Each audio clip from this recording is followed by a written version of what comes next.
Anda kembali menyaksikan Investor Market Today bersama saya Adristia Cynthia. Pemirsa, Presiden Prabowo Subianto memanggil sejumlah Menteri Kabinet Merah Putih untuk membahas situasi industri tekstil terkini pada Selasa kemarin. Menteri Koordinator Bidang Perekonomian Airlangga Hartarto mengatakan bahwa Presiden salah satunya menginginkan agar PT Sri Rejeki Isman atau Sritex tetap beroperasi. Airlangga mengatakan sebagai langkah awal pemerintah akan berupaya agar kegiatan impor-ekspor dari PT Sritex dapat terus berjalan. Sedangkan terkait dengan peluang pemberian talangan dana dari pemerintah, Airlangga mengaku masih membahas hal ini. Lihat dulu karena sekarang statusnya kan sudah ada kurator dan tentu ada pembicaraan dengan kurator. Jadi maksudnya opsi untuk nah, itu nanti tahap berikut. Tahap sekarang kita monitor dulu.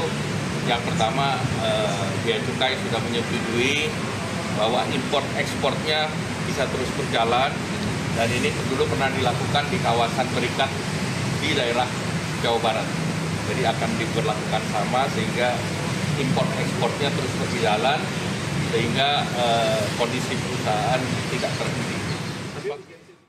Sebelumnya PT Sri Rejeki Isman Tbk atau Sritex dinyatakan pilot oleh Pengadilan Niaga pada Pengadilan Negeri Semarang pada 21 Oktober 2024. Penetapan pilot ini keluar usai salah satu kreditor yaitu PT Indo Barat Rayon meminta pembatalan homologasi dan juga dikabulkan oleh Majelis Hakim. Menanggapi hal ini, Wakil Menteri Tenaga Kerja Immanuel Ebenezer Gerungan pun mengunjungi Sritex di Sukoharjo, Jawa Tengah pada Senin 28 Oktober 2024. Kunjungan ini menjawab isu pemutusan hubungan kerja atau PHK usai Sritex yang dinyatakan pilot oleh Pengadilan Negeri Niaga Semarang. Immanuel mengungkapkan kehadirannya atas perintah dari Presiden Prabowo yang sebelumnya telah memerintahkan 4 jajaran menteri mengatasi kabar pilotnya Sritex. Menurutnya perusahaan garmen raksasa ini merupakan wajah perekonomian Indonesia yang perlu dijaga oleh negara, sehingga pemerintah bertekad untuk menjaga agar sektor tekstil seperti Sritex tetap beroperasi dan memastikan tidak ada industri tekstil yang gulung tikar. Pernyataan tersebut disambut haru oleh para pekerja di mana ada sebanyak 50.000 karyawan menaruh harapan besar pada peran pemerintah dalam menyelamatkan perusahaan tempat mereka bekerja. Kawan buruh terkait informasi di luar karena PHK itu kata PHK itu menjadi momok monster di buruh. Tapi tadi terjawab oleh Pak Iwan. Ternyata di Sritex itu kata PHK itu menjadi tabu. Itu saya benar bahagia sekali.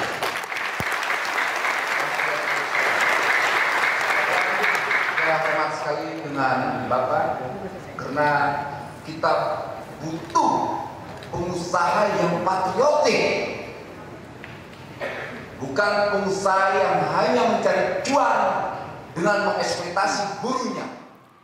Lantas apa saja upaya yang bisa dilakukan oleh pemerintah untuk menyelamatkan Sritex? Kita akan bahas bersama dengan Bapak Ristadi, Presiden Konfederasi Serikat Pekerja Nusantara atau KSPN. Selamat siang. Pak Ristadi, apa kabar? Alhamdulillah baik. Assalamualaikum. Waalaikumsalam. Pak Ristadi, kita tahu bahwa pemerintah saat ini telah berupaya untuk menyelamatkan perusahaan tekstil terkemuka di Indonesia, yakni Sritex yang kemarin baru dinyatakan pilot begitu. Nah, kemarin perintah juga dari Pak Prabowo sudah memanggil juga sejumlah menteri terkait dan juga pemilik dari Sritex itu sendiri. Bagaimana Bapak melihat langkah pemerintah dalam menyelamatkan Sritex ini? Yang pertama tentu ya kami pekerja buruh ya memberikan apresiasi atas respon cepat dari Presiden Prabowo mengutus 4 kementerian untuk menangani atau membantu PT Sritex ini yang posisi hukumnya dalam posisi hukum dipilotkan. Nah ini memang sejarah yang baru terjadi ya di sektor swasta, di industri TPT ketika ada perusahaan TPT yang mengalami kesulitan seperti ini. Presiden Republik Indonesia langsung merespon dan bertindak serius dengan menurunkan memerintahkan ya 4 kementerian untuk menanggung. Ya tentu kami memberikan apresiasi yang luar biasa soal saya. Oke. Ya, mungkin salah satunya adalah alasannya begitu banyaknya pekerja yang mungkin akan terdampak begitu Pak dengan isu ini. Tapi dari pandangan Bapak sebenarnya seperti apa sih urgensi penyelamatan dari Sritex ini? Apakah memang demi tidak adanya gelombang PHK atau lebih krusial dari itu? Ya, saya melihat lebih krusial dari itu. Sritex ini kan ya menjadi salah satu ikon industri tekstil Indonesia di mata dunia. Dan kontribusi di dalam negeri pun Sritex selama eksis ini kan juga tidak sedikit banyak kebutuhan sandang masyarakat Indonesia disuplai dari hasil produksinya PT Sritex. Penyerapan tenaga kerjanya juga di waktu masa jajahannya itu lebih dari 50.000 pekerja yang terserap. Nah tentu ini sudah menjadi apa ya, nama Sritex ini sudah sangat melekat. Dan di internasional sudah tahu Sritex ini ikon, salah satu ikon tekstilnya pabrik tekstil di Indonesia. Maka tentu ini bukan hanya persoalan sekedar akan terjadi PHK besar-besaran, tapi saya melihat Sritex ini sudah menjadi apa ya, dalam tanda kutip asap bangsa di sektor industri tekstil yang memang perlu diselamatkan. Sebab kalau ini terpuruk, maka tentu di masa dunia pasti bertanya-tanya ada apa dengan industri tekstil di Indonesia. Walaupun sebenarnya selama ini juga industri tekstil nasional kita dalam kondisi yang tidak baik-baik saja. Kira-kira begitu. Oke, dengan lebih dari 500.000 pekerja yang terdaftar di Sritex ini, apa ancaman terbesarnya begitu Pak dengan kondisi? Ya Mbak. Ya, dengan ada 500.000 lebih 50.000 pekerja yang terdaftar. 50.000. Ya, yang terdaftar pada Sritex ini, apa kemudian ancaman terbesarnya begitu yang bisa dialami jika memang kondisi saat ini Sritex yang sedang pilot dan lain sebagainya? Ya, ancaman terbesarnya tentu yang pasti akan dialami pertama bagi teman-teman pekerja buruh di sana. Ancaman utamanya adalah akan kehilangan pekerjaan di PHK. Pengalaman saya kan dalam menangani pabrik-pabrik yang mengalami kasus hukum sudah dipilotkan itu, biasanya pembeli baru itu kalau misalkan dia mau melanjutkan usaha sejenis yang sama, maka biasanya dia akan tidak mau terbebani oleh hubungan kerja dengan pekerja-pekerja existing atau pekerja sebelumnya. Nah, situasi itu berdasarkan pengalaman itu pasti di PHK. Nah, persoalan di PHK-nya kemudian dilanjutkan bekerja kembali itu yang kami alami sangat sedikit karena pemilik baru itu biasanya akan lebih memilih pekerja-pekerja yang fresh graduate. Jadi bukan pekerja-pekerja lama. Ini ancaman yang paling sering dialami tentu oleh teman-teman pekerja, tapi juga bisa saja Mbak. Kalau misalkan pilot ini tidak bisa dibatalkan, kemudian ada pembeli baru dari PT Sritex, kemudian pembeli baru ini ingin melanjutkan usahanya di sektor yang sama, kemudian tetap bekerja seperti biasa, tapi biasanya pemilik baru akan meminta kewajiban hubungan kerja dengan pengusaha sebelumnya ingin minta diselesaikan. Artinya apa? Hubungan kerjanya akan dimulai dari awal kembali, dan bisa jadi akan dengan hubungan kerja sistem hubungan kontrak. Oke. Baik, nah dengan kondisi pilotnya Sritex ini kan kemudian juga menambah panjang ya Pak daftar perusahaan tekstil yang kalau kita lihat memang tidak baik-baik saja begitu. Sebelum membahas ke opsi penyelamatan, sebenarnya seperti apa Bapak melihat ya kondisi bisnis tekstil saat ini di Indonesia? Ya, bisnis tekstil di Indonesia ini yang sebetulnya yang dialami Sritex ini sebetulnya potret umum industri tekstil nasional kita. Nah, kenapa kemudian timingnya sekarang jatuhnya kepada Sritex? Yang tadi saya ceritakan, Sritex ini punya nilai tersendiri di mata pemerintah karena historikal yang panjang dan kontribusinya besar dan menjadi ikon Indonesia di mata dunia. Nah, sebetulnya perusahaan-perusahaan tekstil yang lain juga tidak jauh beda. Kondisinya begini, mengalami penurunan produktivitas itu 30-50%, bahkan ada yang sampai 100%. Itulah yang tutup. Dan kemudian mengalami order turun itu terus menerus. Kenapa bisa turun? Mungkin situasi global, pesan global juga kondisinya tidak baik. Kemudian di dalam negeri sendiri yang local oriented, teman-teman memproduksi tekstil produk tekstil ini tidak terjual maksimal. Bahkan ada yang tidak terjual di pasaran. Kenapa? Karena di pasar domestik kita semakin waktu semakin ke sini itu dipenuhi barang-barang tekstil impor yang harganya jauh lebih mudah. Situasi masih terus sampai sekarang masih terus begitu, dan PHK ini di tiap perusahaan TBT masih terus terjadi. Ada yang bertahap, kemudian ada juga yang nggak kuat menutup pabriknya sekali itu. Kami punya datanya itu. Oke, nah kalau dari jumlah banyaknya PHK massal di industri tekstil ini, apakah KSPN punya datanya begitu Pak? Ya, kalau data kami yang dari tahun 2018 nih Mbak ya, 2018 sampai sekarang itu kami punya data ada 30 perusahaan menengah besar tutup Mbak, sektor TPT. Dan kemudian ada 32 perusahaan menengah besar kemudian melakukan PHK bertahap atau PHK efisiensi.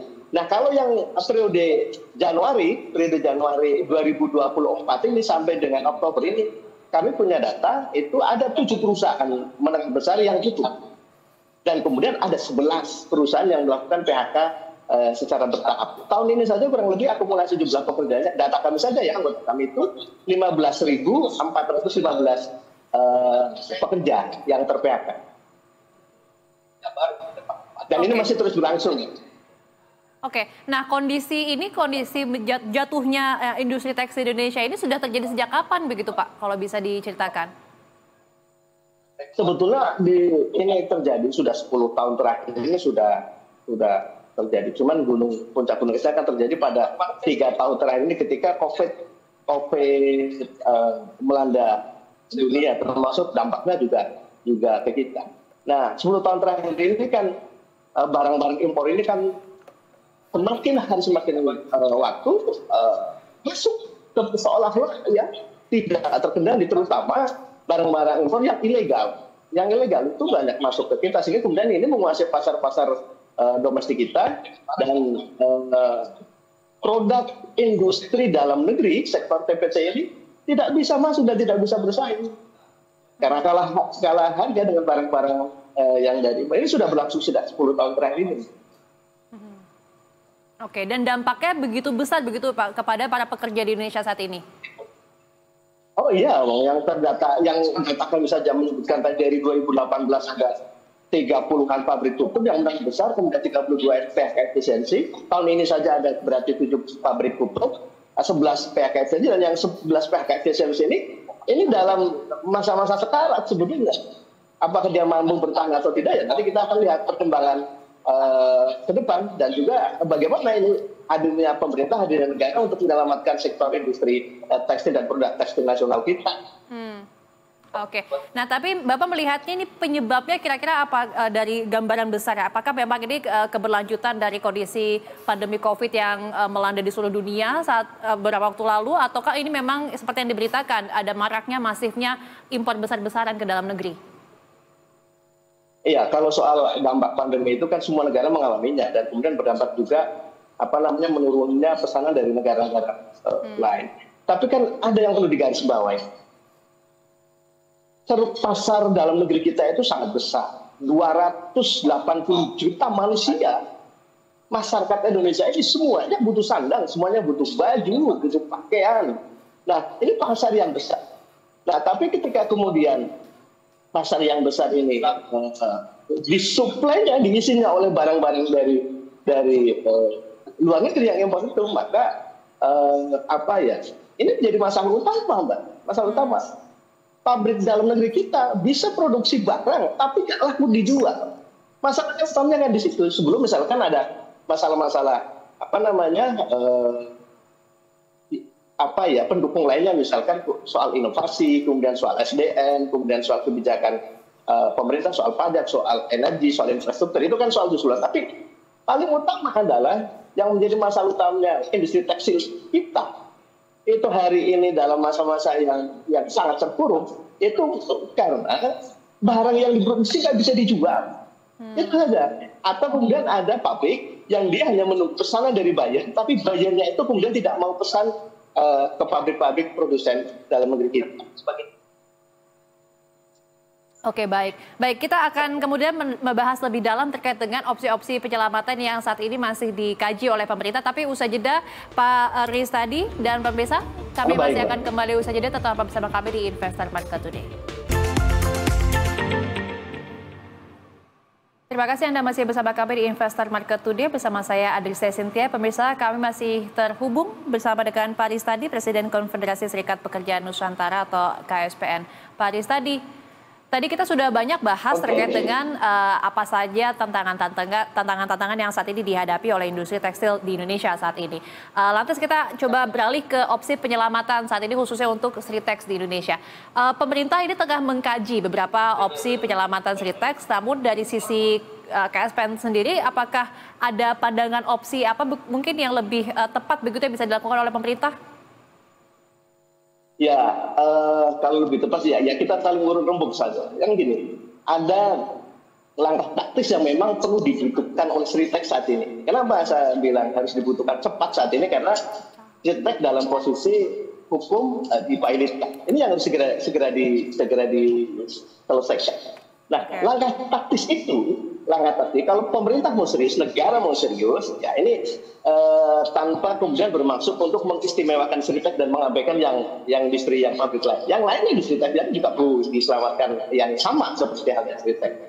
Langkah taktis pemerintah begini. Pertama, take over itu ke Sritex.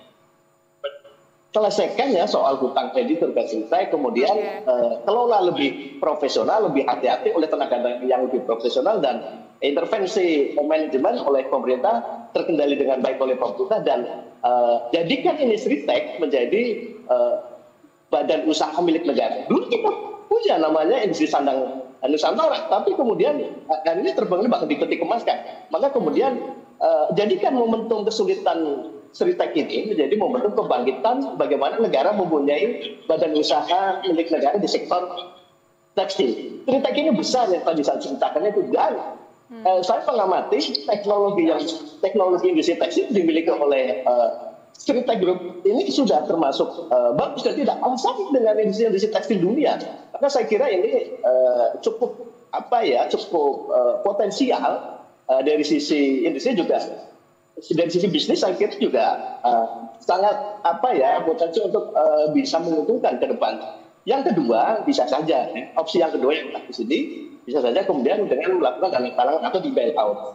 Nah, cuman bailout ini skemanya itu harus betul lebih hati-hati. Kita punya pengalaman program bailout yang kemudian sangat buruk yang kita alami, kemudian pengembaliannya tidak baik, dan kemudian negara mengalami kerugian. Ini harus lebih hati-hati kalau yang opsi soal bailout. Tapi dari dua skema taktis ini tentu harus berkoordinasi dengan kurator yang sudah diberikan kewenangan untuk mengurus aset Sritex. Sebab karena posisinya ini adalah posisi hukumnya sudah dipilotkan. Beda cerita kalau kemudian posisi Sritex belum dipilotkan. Jadi tidak bisa kemudian pemerintah bypass langsung ke Sritex, tapi harus berkoordinasi dengan kurator yang sudah ditugaskan. Nah, atau kemudian misal gugatan kasasi di Mahkamah Agung oleh PT Sritex dikabulkan sehingga kemudian pilot dibatalkan. Tapi walaupun pilot dibatalkan, tapi tidak menghapus hutang-hutangnya. Nah, skemanya mungkin akan lain. Apakah kemudian akan menjalankan kesepakatan perdamaian yang sebenarnya sudah terjadi? Nah, di sini kemudian juga pemerintah bisa intervensi. Intervensinya apa? Supaya tidak terjadi hal yang sama, bisa memberikan dana talangan atau bailout tadi, kemudian untuk menyelesaikan hutang-hutang para kreditur, sehingga kemudian Sritex ini bisa berjalan normal tanpa dibebani hutang yang besar. Tapi catatannya, ingat, kita punya pengalaman pahit soal skema bailout ini. Makanya ini harus berarti karena saya nggak sedikit puluhan triliun yang harus kemudian dibutuhkan jika kemudian mau melakukan langkah-langkah ini kepada PT Sritex. Ini langkah taktis yang sekarang dibutuhkan. Kira-kira begitu. Oke, nah kalau untuk opsi bailout ini kira-kira nanti dampaknya seperti apa kepada para pekerja? Baik bailout atau kemudian di take over, harapannya kan tentu PT Sritex ini tetap bisa eksis, ya tetap bisa bertahan dan kemudian tidak terjadi PHK. Itu kan harapan pekerja. Kemarin seperti disampaikan oleh Mas Noel, Wamenakter itu menyampaikan tidak akan terjadi. Ini kan doa bersama dan harapan bersama, dan harapan utama dari teman-teman pekerja. Sebab kan teman-teman pekerja ini, saya juga mengalami dulu juga jadi pekerja di sektor tekstil. Di PHK ya kalau kemudian mendapatkan hak pesangon sesuai aturan berlaku. Kalau tidak, pesangon tidak dapat sesuai dengan aturan, pekerja juga hilang, pusing kita. akan dialami ada dampak sosial ekonomi yang akan dialami oleh puluhan ribu pekerja Striptex. Ya kira-kira begitu. Oke, nah tadi kan ada beberapa opsi mungkin dari kasasi, kemudian proses bailout juga, dan juga satu lagi ada ide terkait dengan mengubah Striptex ini menjadi BUMN gitu. Yang menurut Bapak paling ideal yang mana, yang paling memungkinkan? Saya lebih menyarankan itu di take over, kemudian jadikan Striptex ini menjadi BUMN. Kalau di take over itu pemerintah punya hak untuk intervensi lebih besar untuk ikut mengendalikan Striptex. Nah kalau cuma di bailout, ya yang dikendalikan cuma bagaimana cara pemberian, tapi tidak bisa intervensi untuk kemudian bagaimana pengelolaan manajemennya, sehingga kemudian menghasilkan produk yang bagus, kemudian bisa ada jaminan produk-produk dari Striptex ini laku bagus. Kami menyarankan opsi yang take over dan kemudian jadikan Striptex ini jadi BUMN. Oke, baik. Tapi ya, kalau dananya besar ya Mbak ya, dananya besar dan ya kita tahu semuanya kan, APBN kita sedang juga berdarah-darah kan. Defisitnya ratusan triliun. Ya, tapi kalau ada niat baik segala macam dan keseriusan sebagai trigger untuk penyelamatan industri tekstil nasional, saya kira tidak ada yang tidak mungkin. Oke, tapi kalau Bapak melihatnya dengan nominal liabilitasnya ada 25T, sedangkan aset Striptex ini hanya 10T saja. Kira-kira seberapa besar kemungkinan Striptex ini bisa diselamatkan begitu? Kalau soal kira-kira diselamatkan ya, kalau kita base-nya adalah soal APBN kita yang masih, misalnya nih ya, pemerintah mengintervensi mau mengambil alih seperti kemarin diberitakan Pak Presiden Prabowo ingin menyatakan bahwa informasinya memerintah untuk mengambil Striptex ini butuh dana yang besar, puluhan triliun. Skemanya teknis seperti apa kan itu akan dibicarakan dalam berikutnya. Tapi tidak ada yang tidak mungkin, Pak. Walaupun APBN kita sedang berdarah dengan situ. IKN aja yang jalannya jauh lebih besar juga. Ya dengan segala plus minusnya ya jalan juga. Oke, apakah perlu juga begitu Pak Ristadi upaya pemerintah untuk bisa menyediakan wadah penyerapan produk tekstil dalam negeri begitu? Sehingga ini mungkin bisa memberikan efek juga ke depannya. Ya, ini soal penyelamatan lanjutan, ya, soal penyelamatan lanjutan. Jadi setelah misalnya ya sudah ditahu segala macam, tidak cukup di situ, tapi kemudian ada kebijakan-kebijakan lanjutan. Amankan itu pasar dalam negeri, domestik kita. Caranya bagaimana? Pertama, batasi impor legal, batasi perjanjian perdagangan dengan negara-negara produsen tekstil yang harganya lebih murah. Harus dibatasi. Nah kemudian berantas itu ilegal impor barang-barang tekstil ini semuanya menguasai pasar kita. Kemudian kebijakan rentetannya ada pun misal soal stabilitas harga energi untuk sektor industri, kemudian soal infrastruktur terus diperbarui, kemudian modernisasi teknologi. Ini juga perlu hadirnya pemerintah untuk membantu industri khususnya TPT ini untuk permajaan mesin-mesinnya. Walaupun memang butuh biaya yang besar, tapi bisa dilakukan secara bertahap. Tapi yang paling utama batasi dulu itu impor legalnya dan kemudian stop berantas itu ilegal impor. Ini kebijakan untuk membackup tadi soal Striptex. Tapi juga kebijakan yang susulan ini juga akan berdampak kepada pabrik industri lainnya selain Striptex yang juga mengalami hal yang sama, cuman tidak terekspos. Kira-kira gitu kan.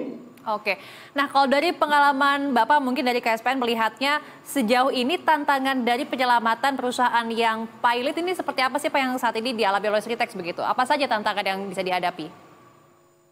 Ya, mudah-mudahan ini tidak benar. Saya hanya berasumsi berdasarkan pengalaman saja. Tantangan yang paling besar karena untuk penyelamatan Striptex adalah dari kompetitor. Kompetitor itu bisa dari kompetitor sesama produsen TPT atau juga dari pengusaha-pengusaha impor.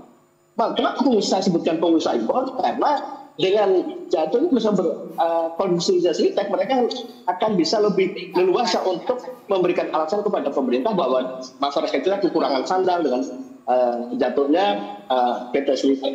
Ini mudah-mudahan ini tidak terjadi. Kemudian hambatan lainnya yang secara normatif yaitu tadi soal bagaimana pemerintah mampu menyediakan dana sebesar puluhan triliun untuk bagaimana mengintervensi penyelamatan Sritek ini dalam waktu yang cepat. Karena prosesnya kan posisi hukumnya yang tadi saya sampaikan posisi hukum pilot berbeda. Kalau posisi Sritek itu dia dalam kesulitan usaha tapi tidak dipilotkan. Mungkin langkah-langkahnya bisa lebih slowly ya, bisa lebih lambat. Tapi ini dalam posisi pilot dan jangan salah, ini proses pilotnya tetap berjalan walaupun ada kasasi ke Mahkamah Agung, tapi proses-proses tahapan-tahapan pilot ini terus berjalan. Baik. Saat ini memang nasib Sritek menjadi perhatian pemerintah, tapi kita harapkan memang semoga segera ada solusinya begitu ya Pak untuk bisa menyelamatkan Sritek ini, karena ada tadi Bapak bilangnya 50.000 pekerja yang terancam begitu ya Pak Aris tadi. Ya tidak hanya Sritek Mbak, ini Sritek. Industri tekstil nasional, sebetulnya Sritek ini potret umum industri tekstil nasional kita. Ya. Jadi harus diselamatkan semua, tidak hanya, ya mungkin ini pertama Sritek lah ya. Setelah Sritek kemudian pemerintah mapping kembali bagaimana kondisi industri tekstil kita, pabrik-pabrik yang lain yang mengalami nasib mungkin dia tidak dipilotkan, tapi dia dalam kondisi yang produknya turun drastis dan juga perlu bantuan untuk bisa diselamatkan dan menghindari PHK, dan kemudian ujung-ujungnya kan bagaimana supaya menyerap tenaga kerja kita, karena kan sektor TVT ini kan padat kan yang menyerap jutaan masyarakat kita untuk bekerja di sektor ini. Oke, baik. Terima kasih atas informasi dan juga waktunya Presiden Konfederasi Serikat Pekerja Nusantara atau KSPN. Sama-sama. Bapak Ristadi, kapan-kapan kita ngobrol-ngobrol lagi Pak Ristadi. Selamat siang, salam sehat selalu. Terima kasih. Siang, Assalamualaikum. Waalaikumsalam. Dan pemirsa, Investor Market Today masih akan kembali usai jeda, tetaplah bersama kami.